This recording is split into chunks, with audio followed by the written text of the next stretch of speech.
G'day viewers. In this short segment we'll talk about how hosts and routers are combined in the internet for the purpose of routing. Now this topic is really just to provide a little bit of a bridge, because we've talked about routing and nodes, but we've also talked about forwarding and said that there is a distinction between hosts and routers. Routers route and hosts don't, and we would like to glue them together into a network. Just to recap that slightly and remind you what's going on, here's what I've told you before. In the internet, hosts on the same network have IP addresses that come from the same prefix. We do this in order to be able to scale routing and assign addresses. And the way hosts handle the issue of routing is that they send any traffic that is not for a local host that has to go off the network. They just send it to the nearest router. They don't need to know what the router does with it. Their rule is simply, if you don't know, if it's not on the local network, send it to the router. Routers, on the other hand, have to talk to one another and discover the routes to use to get packets to every address in the internet. And the way they do this and implement this is that they use a longest prefix matching algorithm on their forwarding table to decide what next hop to send a packet to based on their address. Okay, so let's try and put these pieces together. Here is how hosts and routers would be combined in a network.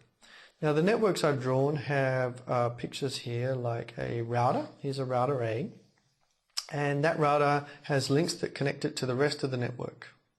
That's fine. That's mostly what we've seen with our pictures of graphs. The dots represent all of the different routers which are doing the routing. But we also have hosts in these networks, so where do they fit? Well, the hosts are attached to the routers. Now often there is like a switch, a LAN switch here, so that we can attach multiple different hosts to the same LAN. As far as the router is concerned, all of these hosts are reachable over that one wire or wireless link. And even though there are multiple hosts here, it's really a single network, a single prefix that they're all representing.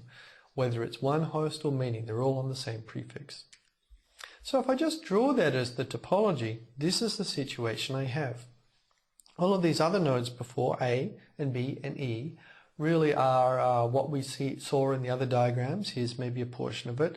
E and B go off to the rest of the network. But what we do to add the hosts is we add them by adding a link from a router towards one prefix, which represents all of the different hosts. And that way we've connected the host to our network. Now what do we do?